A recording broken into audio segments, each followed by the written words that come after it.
EMSും AKGയും ഒരേ സമയം മത്സരിച്ച ജില്ല എന്ന പ്രത്യേകതയുണ്ട് കാസർഗോഡിന്.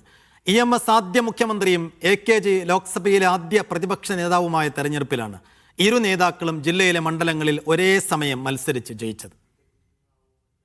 കേരളത്തിൽ ആദ്യ തെരഞ്ഞെടുപ്പ് നടന്ന 1957 നീലേശ്വരം മണ്ഡലത്തിൽ EMSും ഇതിനോടൊപ്പം നടന്ന ലോക്സഭാ തെരഞ്ഞെടുപ്പിൽ കാസർഗോഡ് പാർലമെന്റ് മണ്ഡലത്തിൽ AKGയുമാണ് മത്സരിച്ചത്.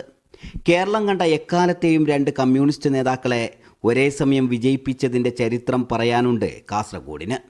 മലബാറിലെ കമ്മ്യൂണിസ്റ്റ് കർഷക പോരാട്ടത്തിന് നേതൃത്വം നൽകിയ AKG 57 ഇവിടെ നിന്ന് മത്സരിച്ച് ജയിച്ച് പാർലമെൻറ്റിൽ പ്രതിപക്ഷ നേതാവ് എന്നുള്ളത്, അതായത് നിയമപരമായിട്ട് അദ്ദേഹം ആയിരുന്നില്ല, എങ്കിലും പ്രതിപക്ഷ നേതാവിന് കൊടുക്കുന്ന എല്ലാ പരിഗണനയും ജവഹർലാൽ നെഹ്റു AKG കൊടുത്തിരുന്നു.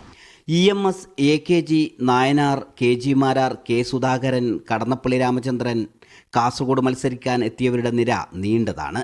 57 നിയമസഭാ തെരഞ്ഞെടുപ്പിൽ നീലേശ്വരം ദ്വയാംഗ മണ്ഡലത്തിൽ നിന്നാണ് EMS നമ്പൂതിരിപ്പാട് മത്സരിച്ചിട്ട് ജയിച്ചത്. ശരിക്കും പറഞ്ഞാൽ കേരളത്തിൻ്റെ ആദ്യ മുഖ്യമന്ത്രിയെ സംഭാവന ചെയ്ത ഒരു മണ്ഡലമാണ് നീലേശ്വരം. അതേ മണ്ഡലം വിഭജിച്ചു, പിന്നീട് തൃക്കരിപ്പൂരായി. 87-91 കാലഘട്ടത്തിൽ തൃക്കരിപ്പൂരിൽ നിന്നാണ് EK നായനാർ ജയിക്കുന്നത്. EK നായനാർ കേരളത്തിൻ്റെ മുഖ്യമന്ത്രിയായി. പിന്നീട് പ്രഗത്ഭരായ പലരും, ഒരുപക്ഷെ കാസർഗോഡ് ജില്ലയിൽ രാഷ്ട്രീയമായി നേതാക്കളൊക്കെ വളർന്നു വരുന്നത് ഒരുപക്ഷെ അതിൻ്റെ പരിമിതി കുറവായതുകൊണ്ടുമായിരിക്കാം, പ്രധാനപ്പെട്ട നേതാക്കളൊക്കെ കാസർഗോഡ് ജില്ലയിലേക്ക് വന്ന് മത്സരിക്കുകയാണ്. അത്രയും മത്സരിക്കാൻ വേണ്ടി സ്ഥലം കണ്ടെത്തുന്ന ഒരു പ്രധാനപ്പെട്ട മേഖലയായിരുന്നു കാസർഗോഡ് ജില്ല.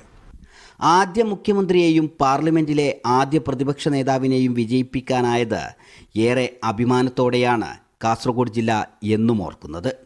ഷഫീഖ് നസറുള്ള, മീഡിയ 1, കാസർഗോഡ്.